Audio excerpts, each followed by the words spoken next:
అసెంబ్లీలో సీఎం రేవంత్ రెడ్డి మాట్లాడుతున్నారు. లైవ్ ద్వారా చూద్దాం. మేము అందుకే ఈరోజు హర్యానా, పంజాబ్, ఇతర ప్రాంతాలలో బాక్సింగ్ రిలేటెడ్ కానీ అదర్ రిలేటెడ్ క్రీడలలో రాణించిన వాళ్ళకి ఏ విధంగా ప్రభుత్వం ప్రోత్సాహకాలు ఇస్తున్నదో వాటన్నిటిని కూడా మేము స్టడీ చేస్తున్నాం.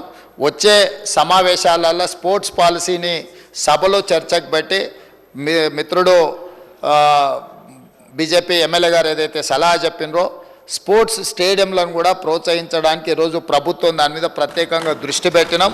వీలైనంత మేరకు మండలానికి ఒక మంచి మినీ స్టేడియంను నిర్మిస్తే నిజంగానే ఉపయోగం ఉంటుంది.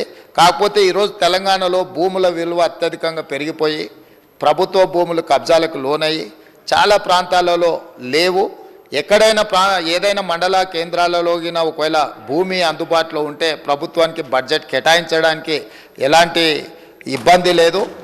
అదేవిధంగా ఈ వేదిక మీద నుంచి తమరికి నేను చెప్పదలుచుకున్నది, మేము బీసీసీఐతో మాట్లాడుతున్నాం. వారితో ప్రాథమిక చర్చలు పూర్తి అయిపోయినాయి.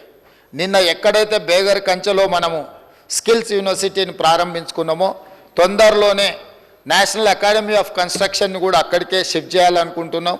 దాని పక్కనే బీసీసీఐని ఒక ప్రపంచ అంతర్జాతీయ స్థాయి క్రికెట్ స్టేడియంను నిర్మించడానికి మేము భూమి కేటాయిస్తాం. మీరు వచ్చి అక్కడ అద్భుతమైన ద బెస్ట్ క్రికెట్ స్టేడియంను నిర్మించండి అని వాళ్ళతో మాట్లాడడం జరిగింది. వాళ్ళు కూడా ముందుకు వచ్చిండ్రు. దాదాపుగా రాబోయే కొద్ది రోజుల్లోనే వారికి భూమి కేటాయించడం, బీసీసీఐ స్వయంగా అక్కడ ఒక మంచి క్రికెట్ స్టేడియాన్ని నిర్మించడానికి ముందుకు వస్తుంది. కాబట్టి ఈ స్పోర్ట్స్ విషయంలో నిధుల కేటాయింపే కాకుండా ప్రత్యేక కార్యాచరణ, ఎందుకంటే క్రీడల పట్ల నాకు ఆసక్తి ఉంది.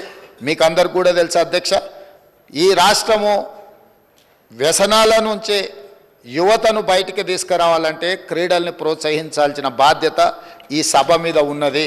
మనందరం కూడా ఏకగ్రీవంగా మీరు ఏం సలహాలు సూచనలు ఇచ్చిన క్రీడలకు సంబంధించి తప్పకుండా ఆ స్పోర్ట్స్ పాలసీలో మీరు సజెషన్స్ ఇవ్వండి, వాటిని అడాప్ట్ చేసుకుంటాం.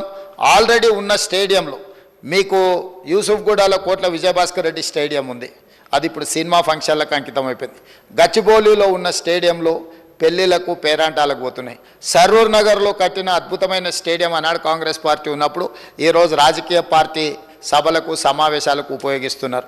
హైదరాబాద్ నగరంలో ఇప్పుడు ఎల్బీ స్టేడియంలో కూడా మనం క్రీడలు తగ్గినాయి, రాజకీయ కార్యక్రమాలు పెరిగినాయి. సో గత ప్రభుత్వాలు ఒక స్పోర్ట్స్ పట్ల ఒక ఎకో సిస్టమ్ ఏదైతే డెవలప్ చేసిండ్రో ఆ ఎకో సిస్టమ్ అంతా కూడా ఇప్పుడు దెబ్బతింటున్నది. కాబట్టి వీటన్నిటి మీద కూడా ప్రత్యేక కార్యాచరణ తీసుకురావాల్సిన అవసరం ఉంది. వాటన్నిటిని కూడా మనం అప్గ్రేడ్ చేసుకొని కొత్తగా విద్యార్థులకు క్రీడల పట్ల ఆసక్తిని పెంచాల్సిన బాధ్యత ప్రభుత్వం మీద ఉన్నది. ప్రభుత్వం బాధ్యత తీసుకోవాలనుకుంటుంది. కాబట్టి మీరందరూ కూడా సహకరించి ముందుకు వచ్చి ఈ కార్యక్రమాలలో ప్రభుత్వానికి సహకరిస్తే తప్పకుండా అద్భుతమైన క్రీడలకు సంబంధించిన విధి విధానాలను పూర్తి చేసుకుంటాం. తెలంగాణ రాష్ట్రం నుంచి ప్రపంచంలో ఏ క్రీడలు జరిగినా కూడా తెలంగాణలో శిక్షణ పొందిన వాళ్ళు మెడల్స్ తీసుకొచ్చే విధంగా వాళ్లకు శిక్షణ ఇవ్వాలని మేము అనుకుంటున్నాం. మీ మద్దతు ఉండాలని కోరుకుంటున్నాం అధ్యక్ష. అదేవిధంగా ఇంకొక చిన్న విషయం అధ్యక్ష,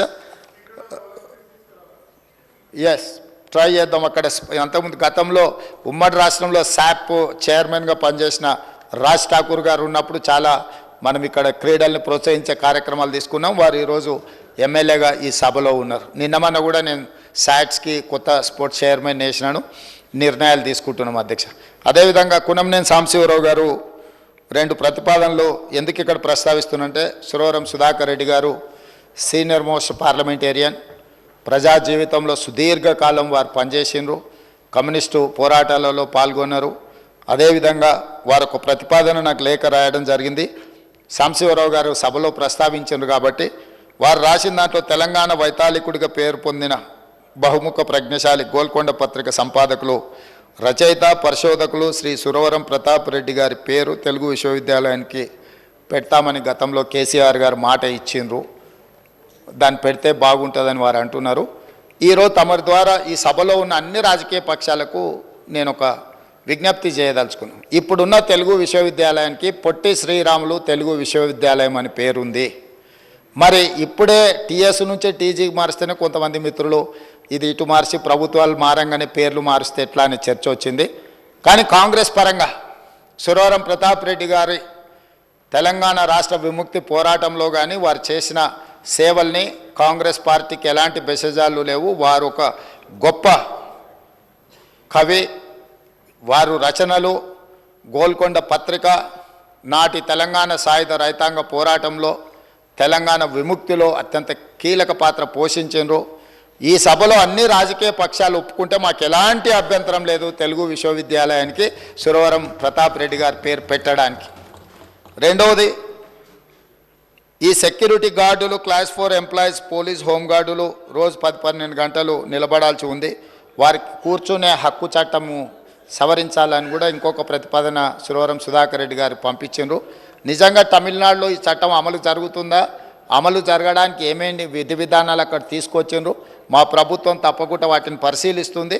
సాధ్యాసాధ్యాలను చూసుకొని ఒకవేళ అమలు చేసే అవకాశం ఉంటే మాత్రం ఈ ప్రభుత్వానికి ఎలాంటి అభ్యంతరం లేదు. తప్పకుండా మా సహచర మంత్రివర్గ సభ్యులతో మాట్లాడి దీని మీద కూడా మేము నిర్ణయం తీసుకుంటామని చెప్పి తమ ద్వారా నేను తెలియజేస్తున్నా అధ్యక్ష. ధన్యవాదాలు.